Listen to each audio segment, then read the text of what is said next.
आजकल एक मुद्दा बहुत ज़्यादा चल रहा है। वो मुद्दा ये है कि भारतीय जनता पार्टी हिंदुओं को ठग रही है, हिंदुओं का भला करने का बहाना करती है, जुमले गढ़ती है और काम किसी और का करती है, जिससे डराती है हिंदुओं को, उसी के जाके उल्टा काम करती है एक्चुअल में। अभी संघ क्योंकि उसका साथ देता है, तो संघ के बारे में कुछ सीरीज चल रही हैं, यहाँ पे ऑनलाइन चल रही हैं, यूट्यूब में दिखाया जा रहा है और पत्रकार अपने अपने हिसाब से बता रहे हैं। कुछ लोग जो बता रहे हैं वो लॉजिकली बिल्कुल सही भी है कि भाजपा ने हिंदुओं को हाईजैक कर लिया है। इसमें भाजपा की कोई गलती नहीं है, गलती उन हिंदुओं की है। वो हाईजैक हुए क्यों? गन पॉइंट पर थोड़ी रखा है। क्यों उसके पीछे जयकारे लगाते हैं? क्यों उसके पीछे जाके खड़े होते हैं? उसने ये वादा किया था, राम लला हम आएंगे, मंदिर वहीं बनाएंगे। वादा किया था, बनाया अयोध्या में राम मंदिर भाजपा ने। भक्त कहते हैं कि देखो बन तो रहा है, मैं कह रहा हूं बन रहा है, मेरा सवाल नहीं है। मेरा सवाल क्या है, क्या भाजपा ने राम मंदिर बनाया? इसका जवाब क्या है? आप कहेंगे बन तो रहा है। अरे बन रहा है, क्या बन रहा है या नहीं बन रहा है ये नहीं पूछा मैंने पूछा क्या भाजपा ने बनाया? नहीं बनाया, सुप्रीम कोर्ट ऑफ इंडिया ने बनाया। सुप्रीम कोर्ट का फैसला आया। इन्होंने संसद में कोई बिल पारित नहीं किया जिसके लिए वोट मांगे थे। अटल बिहारी के टाइम सरकार, फिर एक बार सरकार, दूसरी बार सरकार बन रही थी, मुकदमा तो चल ही रहा था, आखिरी कोर्ट सुप्रीम कोर्ट तक पहुंच ही चुका था। उसके बाद कुछ साल लगे ही लगे जो लगते हैं, और फैसला आ गया जब आना था, अपने आप से आना था, आ गया। तो क्या इन्होंने बनाया? बिल्कुल नहीं बनाया। जब सबसे बड़ी चीज जिसकी वजह से पहचाने गए, जाने गए, सब कुछ बने, उसको नहीं जब पूरा किया, तो ये अपने भक्तों की और कौन सी बात मान लेंगे? और भक्त बनो तो क्या ऐसे के बनोगे? क्या पहचान भी नहीं है? तो फिर क्यों ना ये सवाल उठे। तो सवाल ये उठा, तो काम उसी का किया जाता है जो अपना काम करवाना जाने। लोकतंत्र में वैसे भी नेता नहीं होता है जो नेता मान के किसी के पीछे भक्त लग जाते हैं, और वो तो जब भक्त बन जाते हैं तो फिर भक्तों का तो भगवान होता है, तो भगवान बना लेते हैं। लोकतंत्र में प्रतिनिधि होता है, एजेंट होता है, तो अपने एजेंट को पहले एजेंट तो रखो, प्रिंसिपल तो बनो। प्रिंसिपल का एजेंट होता है, स्वामी का प्रतिनिधि होता है। स्वामी बनना तो जानो, तब वो तुम्हारे सेवक बनेंगे। वो बने नहीं, अब हम ऐसा करेंगे, अब हम वैसा करेंगे, जो चाहा तब उन्होंने गढ़ दिया, उनके पीछे गाने लगे, अब हम ऐसा करेंगे, अब हम कोर्ट का फैसला मानेंगे, अब हम किसी का कुछ मानेंगे। अरे इसके लिए वोट दिया था, कोर्ट में तो केस चल ही रहा था। और फिर कहते हैं इनके प्रतिनिधि पीछे से आकर के कि जब होना था, जब बनना था तब बन गया। देखो ये तो ऐसी बात होती है, जब बनना था, अगर तभी बनना था और तभी बन जाना था, तो आपने वोट क्यों मांगा? क्यों सरकार बना ली? क्यों हथिया ली? ये किसके लिए था? ये किसका काम किया? इसके लिए दिया था वोट कि जब बनना था बन जाएगा, जब फैसला आना था वहीं से आना था तो वहीं से आ जाता, आना ही था। फिर कहते हैं हमने ये कहा। अच्छा, ब्रेन वॉश कैसे करते हैं? उस पार्टी ने ये कहा, इस पार्टी, हमने ये कहा, इन्होंने कहा क्या? इन्हीं के प्रवक्ता कहते हैं। क्या भाजपा के प्रवक्ता भाजपा के अलावा किसी और के प्रवक्ता हैं? भाजपा का ही प्रवक्ता बन के आए हैं ना, तो इन्होंने कैसे कह दिया? क्या ये उसमें पार्टी थे? ये उसमें पार्टी तो थे नहीं। पार्टियां तो उसमें सिर्फ 3 थी, राम मंदिर न्यास, सुन्नी वक्फ बोर्ड, निर्मोही अखाड़ा परिषद। इनमें से भारतीय जनता पार्टी कहाँ है? ये भारतीय जनता पार्टी हो गई है तीनों में से कोई भी। हमने ये कहा, इन्होंने कहां से कह दिया? कोर्ट इनकी सुनेगा वहां पे? इनको सरकार की तरफ से जो जवाब देना था ये इन्होंने लगी लिपटी में दिया, इधर उधर घुमा दिया। बाकी जिसको जो करना था वो तो किया ही, जो कोर्ट में हो चुका था वो तो हुआ ही। क्या इन्होंने उसको विड्रॉ किया? पास्ट वालों ने जो कुछ कहा, क्या इन्होंने विड्रॉ किया? वो आगे चलता ही रहा। पार्टी जो है वो अपनी बात कहेगी, इनका कोई मतलब नहीं। इनको ये बताना था कि हमने वादा किया था राम लला हम आएंगे, हमने कुछ नहीं किया। हम आ तो गए, लेकिन कोर्ट ने बनवाया तब आ गए। उसके आदेश के बाद हमने कुछ नहीं आदेश किया, हमने सिर्फ रोटियां सेकी, वोट हथियाए, एक पैसे का काम नहीं किया, उससे फिर बाकी के काम और क्या कर लेंगे, जब मेन वही मुद्दा था, वही मैनिफेस्टो में टॉप पे था, जबकि मेन मैनिफेस्टो ही वही था, बाकी तो मैनिफेस्टो ही नहीं था, उसको कोई सोचा नहीं, जो था किसी ने ध्यान ही नहीं दिया, इसी पे फोकस किया, इसी पे लोगों ने ध्यान दिया, और लेकिन वही काम नहीं किया, तो बाकी और कहाँ कुछ कर लेंगे। और फिर भी भक्त लगे हुए हैं, बाकी किसी में कोई काम नहीं किया। वो बात तो सही विश्लेषण में साबित हुई। अब आगे देखते हैं कि क्या कह रहे हैं। एक संदीप नाम के पत्रकार हैं, वो उन्होंने ही सीरीज भी चलाई है। उनका ये कहना है रोहिंग्या को आरक्षण कौन देने जा रहा है, एक ही पार्टी देने जा रही है, वो पार्टी विशेष, और नहीं सॉरी, ये पसवंदा को आरक्षण दे रहे हैं, रोहिंग्या को बसा रहे हैं फ्लैट देके दिल्ली में, और कह रहे हैं कि हमने नहीं बसाया, केजरीवाल बसा रहा है। अरे रिफ्यूजी मामला केंद्र के अधीन है, तो केजरीवाल कहां से बसा देगा, उसकी तो क्षमता ही नहीं है, केंद्र चाहेगा तो ही बस सकते हैं। ह्यूमन राइट्स कार्ड देके बसा रहे हैं फ्लैट बना के दिल्ली में, किसको, रोहिंग्या को, जो अपनी जगह मार के भगाए गए हैं सबसे सीधे बौद्धों द्वारा, तो कितने खतरनाक होंगे, उनको बसा दिया। सऊदी नहीं ले रहा उनको, कोई नहीं ले रहा उनको, पाकिस्तान नहीं ले रहा, ये ले रहे हैं, वो भी बीच दिल्ली में। और स्टेटमेंट ये आता है कि हमने किसी इल्लीगल रोहिंग्या को नहीं बसाया, जब पूछा जाता है तो। अरे इल्लीगल रोहिंग्या को नहीं बसाया तो तुमने उसको लीगल करके क्यों बसाया, मतलब शब्दों के साथ खेल रहे हैं कि कोई मूर्ख भक्त होंगे वो कहेंगे देखो इल्लीगल को नहीं बसाया। अरे इल्लीगल रोहिंग्या को नहीं बसाया, शब्द जोड़ा है इल्लीगल, ये नहीं कहा है रोहिंग्या को नहीं बसाया, इल्लीगल रोहिंग्या को नहीं बसाया। भाई इल्लीगल रहने कहाँ दे रहे हो, लीगल कर करके बसाए जा रहे हो। इस प्रकार का विश्लेषण है संदीप का, मेरा नहीं है, ये मैं अभी उसकी बात बता रहा हूँ इन मामलों में कि इन्होंने क्या किया। फिर एक मामला और बताते हैं संदीप जी। एक कोई कश्मीरी व्यक्ति रोशनी एक्ट में जिन लोगों ने जमीन कब्जाई थी उनसे छुटा लाया सुप्रीम कोर्ट जाके, चलो छुटा लाया, बात खत्म हो गई। लेकिन नहीं, ये सरकार चली गई सुप्रीम कोर्ट ये कहने के लिए कि अब जो जिन्होंने वहां पे कब्जा कर रखा था मुसलमानों ने, वो कहां जाएंगे, इसलिए उनको जमीन वापस करो, रोशनी एक्ट वैसा रखो या जमीन उनकी छोड़ो। कम से कम एक ये बात बताई उन्होंने, ये उन्होंने बताई है। अब आप देख लीजिए है कि नहीं है, ऐसे कह सकता है वो क्या।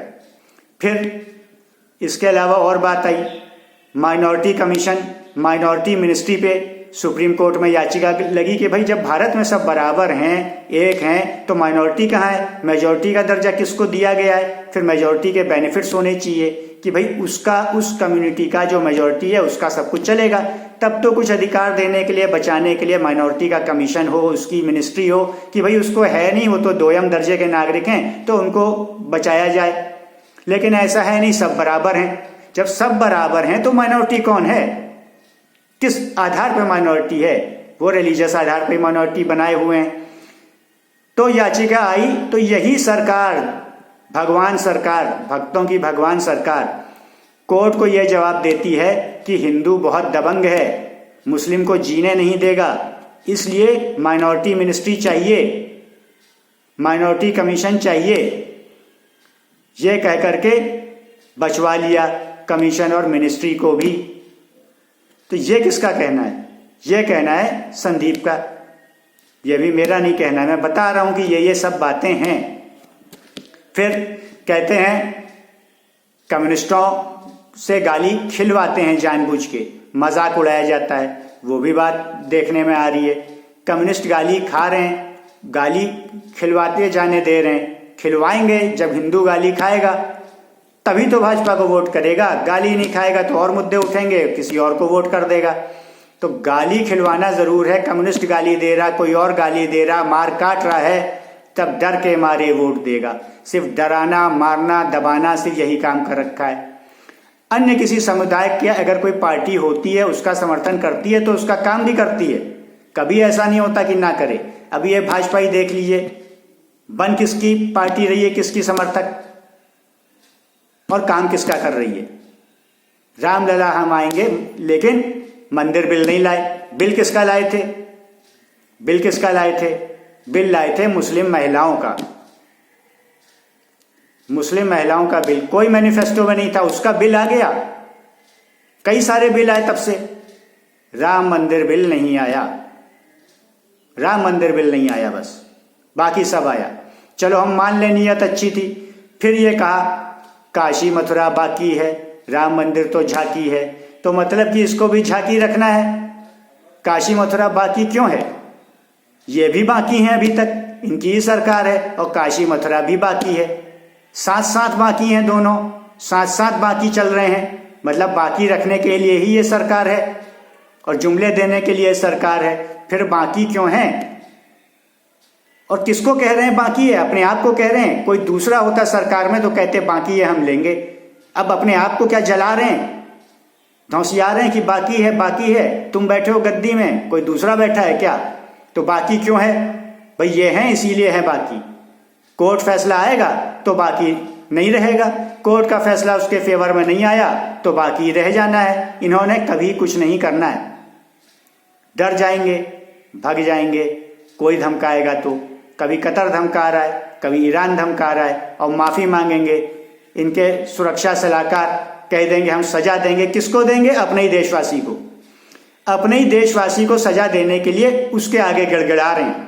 उसने वो ट्वीट हटा जरूर दिया, ईरान ने उससे कहा था, लेकिन क्या उसने ऐसे ही लगा दिया होगा? फिर इन्होंने कहा होगा हमारे यहाँ बवाल हो रहा है, तुम हटाओ। अगर उसने ऐसे ही लगा दिया था तो माफी मांगी।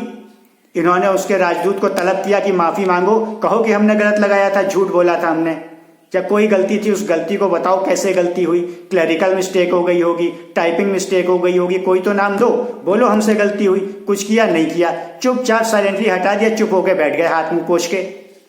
तो इस तरह की हरकतें चल रही हैं। राजनीति बड़ी गंदी चीज। इसलिए मैं ये कह रहा हूं कि जो जिसका भक्त होता है उसको अपने भगवान को कंट्रोल करना भी आना चाहिए लोकतंत्र में, वरना भगवान ना बनाए। क्योंकि लोकतंत्र जो अंग्रेजों ने दिया था वो इसलिए नहीं दिया था कि आप भगवान बनाए, नेता बनाए, इसलिए कि प्रतिनिधि बनाए, एजेंट बनाए अपना। आपका प्रतिनिधित्व करेगा, जैसा ऑर्डर देंगे वैसे काम करेगा। किसानों ने अपने हिसाब से अपने बिल करवाए, लास्ट में बंद करवा दिए वो फालतू के 3 बिल। ये ऑर्डर था उनका, वो जानते थे हमें क्या चाहिए, कह रहे हैं वही मिलेगा, उसके अलावा उटपटांग करोगे तो करने नहीं देंगे। उनका सबको साथ देते। तो इस प्रकार से किसी भी मामले में किसी भी पार्टी को चुने, कोई पार्टी कोई भी मुद्दा उठा रही है उससे जले नहीं, गुस्सा ना हो। आप अगर मालिक बन जाएंगे, वो नौकर तो है ही है। आप आज कांग्रेस को उठा लो जो भाजपा के भक्त हैं, उनसे कह दो कि हमको ये चीज, हमारे ये मुद्दे हैं, हमको ये चाहिए और हम तुमको वोट दे रहे हैं। उसको ये यकीन हो गया कि हमें वोट मिल जाएगा, हम सरकार बना लेंगे, सब लोग एक होके हमें वोट दे देंगे, हर हाल में वो आपका काम कर देगा। अभी रातों रात वो पलट जाएगा, दूसरी भाषा बोलने लगेगा, आपकी भाषा बोलने लगेगा। भक्तों, तो लोकतंत्र को कैसे चलाया जाता है, ये इस बात का विश्लेषण था। कुछ बातें जो संदीप जी की थी वो थी, बाकी ये जो विश्लेषण बाकी है, झांकी है वाला, ये अन्य जगह से मैंने उठाया। तो इस तरह से आप ये देखिए कि क्या हो रहा है। जो कहा था एक भी वादा पूरा नहीं कर रहे हैं, बाकी चीजों में बहका रहे हैं। कभी कहते हैं कॉमन सिविल कोड, आपको क्या करना कॉमन से? आपको अपने से मतलब, सारी दुनियादारी से मतलब भक्तों। और अगर ले आएंगे, कहेंगे देखो हमने कितना अच्छा काम कर दिया, कॉमन सिविल कोड ले आए। अरे तुम्हें मिल गया उससे कुछ?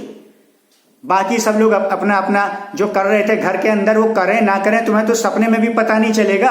तुम्हें क्या फर्क पड़ना है?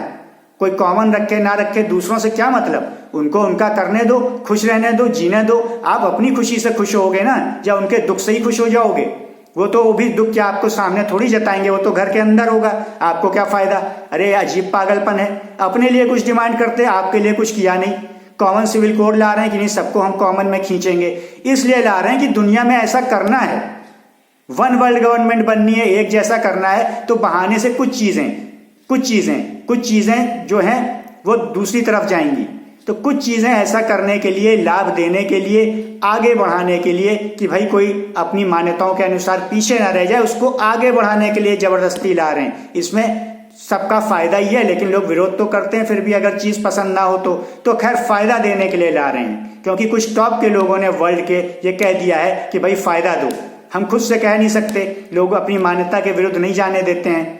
हम हैं उन्हीं में से, लेकिन हम कहेंगे तो फिर हमसे कहता नहीं बनता है कि हम ही मान्यता को मानने वाले शो कर रहे हैं, अपने आप को हम ही कहें। तो तुम ऐसा कर दो, तो ये काम कर रहे हैं, तब ये काम कर रहे हैं।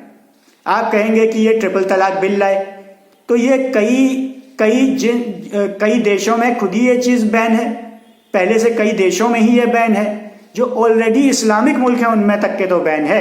तो इन्होंने कौन सा कमाल कर दिया, इन्होंने उनकी बात मान ली, क्योंकि उन्होंने में ये था कि भाई मान्यता से हम विरुद्ध नहीं जा सकते, हमने तो अपने यहाँ चुपके चाप कर लिया। अब भारत में भी जो अपने लोग हैं उनके लिए कैसे कराएं, हम कहेंगे तो गुस्सा होंगे, तो सरकार से करा दो, इनसे करा दिया। आपको ये थ्योरी नहीं लग रही है सही? बिल्कुल यही चीज़ तो है ही है, वरना बिल जो अपने वादे किए थे मैनिफेस्टो में वो क्यों नहीं पूरे किए?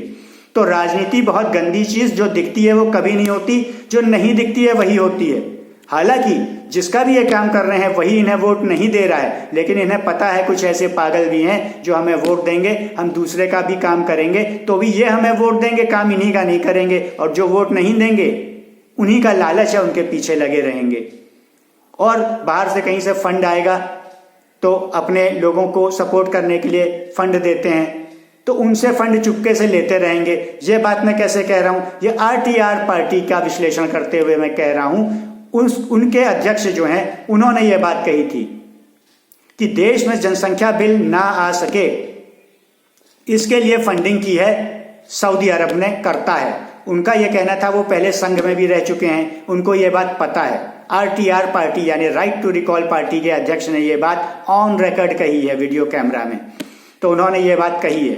सच हो झूठ हो ये वो जाने, लेकिन अगर 1% भी कभी सच है तो फंडिंग इसलिए मिल रही है, इसलिए ये भी बिल नहीं ला रहे हैं। और जब जनसंख्या बढ़वा ली जाएगी, जिनकी जहां से फंडिंग आ रही है वो चाह रहा है, जब उतने लेवल तक बढ़ जाएगी कि अब तो यहां से रिवर्स होना नहीं है, बाकी की तो कम रिवर्स हो रही है, इनकी बढ़ रही है, तब वो ले आएंगे बिल, ताकि जो रिवर्स हो रही है वही और डाउन हो, और जो बाकी जिनकी बढ़नी थी उतनी बढ़ चुकी, अब यहाँ से तो बढ़ ही लेंगे। कुछ लड़के भी आगे बढ़ लेंगे, परवाह नहीं करते कानूनों की, और बाकी बढ़ तो गई है, और अपने आप में सक्षम भी बहुत मजबूत हैं, कम जनसंख्या में अब तो खैर ज़्यादा हो ही गई है।